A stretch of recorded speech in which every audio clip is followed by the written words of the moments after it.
ಕಾರ್ಯಕ್ರಮಕ್ಕೆ ಸ್ವಾಗತ ತಮಗೆ.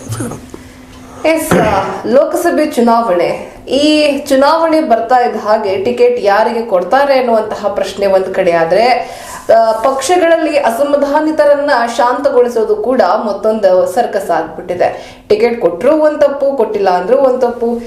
ಕಾಂಗ್ರೆಸ್ ನಲ್ಲಿ ಟಿಕೆಟ್ ಕೊಡ್ತೀವಿ ತಗೊಳ್ಳಿ ಅಂದ್ರೆ ಬೇಡ ಅಂತಿದ್ದಾರೆ, ಬಿಜೆಪಿ ನಲ್ಲಿ ಬೇಕಾದರೂ ಟಿಕೆಟ್ ಸಿಗ್ತಾ ಇಲ್ಲ. ಎಕ್ಸಾಂಪಲ್, ಮೈಸೂರಿನಲ್ಲಿ ಪ್ರತಾಪ್ ಸಿಂಹರವರಿಗೆ ಟಿಕೆಟ್ ಸಿಕ್ಕಲ್ಲ ಅಂತ ಹೇಳ್ತಾ ಇದ್ದಾರೆ. ಆದ್ರೆ ಅವ್ರು ನೋಡಿದ್ರೆ ನಾನು ಸ್ಪರ್ಧೆ ಮಾಡೇ ಮಾಡ್ತೀನಿ, ಗೆದ್ದು ಬಂದೇ ಬರ್ತೀನಿ, ನನ್ನ ಸೋಲ್ಸಕ್ಕೆ ಯಾರ ಕೈಯಿಂದಲೂ ಸಾಧ್ಯ ಇಲ್ಲ ಅಂತ ಹೇಳ್ತಾರೆ.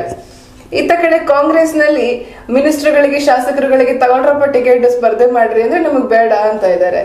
ಏನ್ ಇವ್ರ ಕತೆ ಅಂತ. ಮೊದಲನೇದು ಪ್ರಶ್ನೆ, ಎರಡೂ ಪ್ರಶ್ನೆ ಬೇರೆ ಬೇರೆ ಆಗ್ತವೆ. ಒಂದು ಮೊದಲಿಗೆ ಪ್ರತಾಪ್ ಸಿಂಹರ ಬಗ್ಗೆ ಹೇಳುವಂಥದ್ದು, ಅವ್ರ ಕಾನ್ಫಿಡೆನ್ಸ್ ಅಲ್ಲಿ ಗೆಲ್ತೀನಿ ಅನ್ನುವಂಥದ್ದು.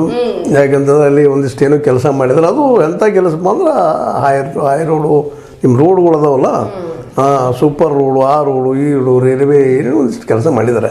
ಕನಿಕ ಅನ್ನುವಂಥದ್ದು ಏನಿಲ್ಲ ಅಂತೀನಲ್ಲ. ಮಾತಿನ ಮಲ್ಲಿದ್ದರೂ ಸಹಿತ ಸಾಕಷ್ಟು ಇನ್ನೊಬ್ಬರು ಅವು ಮಾತಾಡೋದ್ರಲ್ಲಿ ಬಲಿತಿದ್ರು ಸಹಿತ ಸ್ವಲ್ಪ ಅಲ್ಲಿ ಜನರ ಜೊತೆಗೆ ಹೊಂದಾಣಿಕೆ ಆಗಿದ್ದಾರೆ. ಜನ ಒಂದಿಷ್ಟು ಅವ್ರು ಇಷ್ಟಪಡ್ತಾರೆ ಹಂಗೆ ಅಂತದ.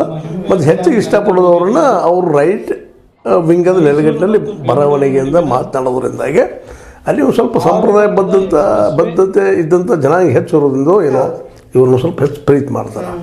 ಅದು ಏನು ಸುಳ್ಳೇನಲ್ಲ. ಆದರೆ ಈಗ ಪರಿಸ್ಥಿತಿ ಏನಾಗ್ಯದಪ್ಪ ಅಂತಂದ್ರೆ, ಅದೊಂದೇ ಕಾರಣದಿಂದ ಇದು ಅವ್ರಿಗೆ ಟಿಕೆಟ್ ಸಿಗ್ತದೆ ಅನ್ನುವಂಥದ್ದು ಸ್ವಲ್ಪ ಕಷ್ಟ ಆಗಿದೆ. ಯಾಕಂದರೆ ಅಲ್ಲಿ ಹೊಂದಾಣಿಕೆ ಒಂದಾಗಿದ್ರಿ JDS ಜೊತೆಗೆ. JDS ಅಂತ ಆ ಭಾಗದಲ್ಲೇ ತನ್ನ ಪ್ರಬುದ್ಧತೆಯನ್ನು, ತನ್ನ ಒಕ್ಕಲಿಗ ಡಾಮಿನೆನ್ಸನ್ನು ಇಟ್ಕೊಂಡದಲ್ಲ.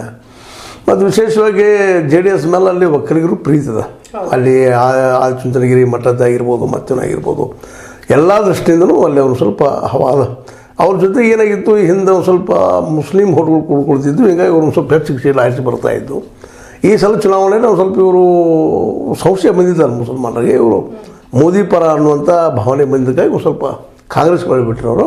ಹೀಗಾಗಿ ಒಂದು ಸ್ವಲ್ಪ ಸೀಟ್ ಕಡಿಮೆ ಆಗಿರ್ಬೋದು. ಬಟ್ ಒಕ್ಕಲಿಗರಲ್ಲಿ ಮಾತ್ರ ಅವ್ರು ಹೇಳುತ್ತದೆ, ಆ ಪ್ರಮಾಣದ ಮಾತ್ರ ನಾವು ಹೇಳಬೇಕಾಗ್ತದೆ.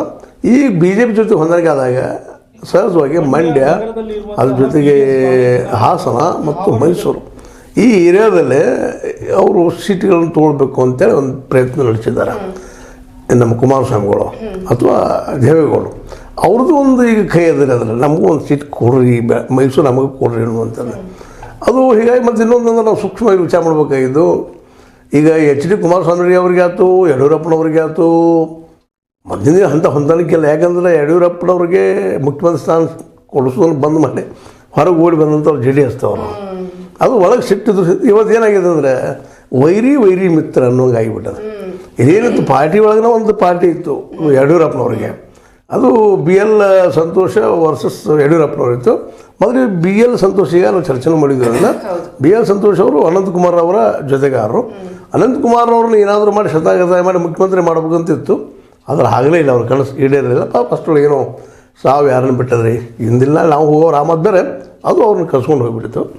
ಹೀಗಾಗಿ ಅವರು ಲೋನ್ ಆಗಿ ಉಳಿದ್ಬಿಟ್ಟಿದ್ರು BL ಸಂತೋಷ್ ಅವರು. ನಂತರದಲ್ಲೇ ಪಾರ್ಟಿಯಲ್ಲಿ ಯಡಿಯೂರಪ್ಪನವರ ವಿಚಾರಕ್ಕೆ ವಿರೋಧದಂಥವರು ಮತ್ತೊಂದು ಸ್ವಲ್ಪ ಜನ ಅವರು ಅವ್ರ ಜೊತೆ ಕೂಡ್ಕೊಂಡು ಮೋದಿಜಿಯವ್ರು ಬಂದಮೇಲೆ ಒಂದು ಸ್ವಲ್ಪ ಏನಪ್ಪ ಅಂದರೆ ಇವ್ರ ಟೈಮ್ ಸ್ಥಳ ಚೇಂಜ್ ಆಗಿಬಿಟ್ಟಿತ್ತು. ವಿಶೇಷವಾಗಿ ಮೋದಿಜಿಯವ್ರು ಏನು ಮಾಡಿದ್ರಪ್ಪ ಅಂತಂದ್ರೆ, ಆರಂಭದಲ್ಲೇ ಕರ್ನಾಟಕದಿಂದ ಯಡಿಯೂರಪ್ಪನ ಒಂದು ಸ್ವಲ್ಪ ದೂರ ಇಟ್ಬಿಟ್ಟಿದ್ರು ಅವರು.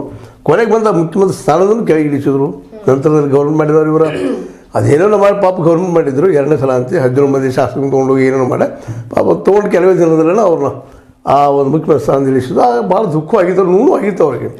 ಹೀಗಾಗಿ ಅವ್ರಿಗೆ ಸಮಯ ಕೂಡಿ ಬರಬೇಕಾಗಿತ್ತು. ಆ ಸಮಯ ಏನಾಯ್ತು ಅಂದ್ರೆ ಮೊನ್ನೆ ವಿಧಾನಸಭಾ ಚುನಾವಣೆ ಒಳಗೆ ಕೂಡಿ ಬಂತು. ಆಗ ಗೊತ್ತಾಯ್ತು ಇವ್ರ ಶಕ್ತಿ ಏನದಪ್ಪ ಇದರಲ್ಲೇ. ಮತ್ತು ತನ್ನ ಮೋದಿ ಒಂದು ನಾಮದಿಂದ ನಾವು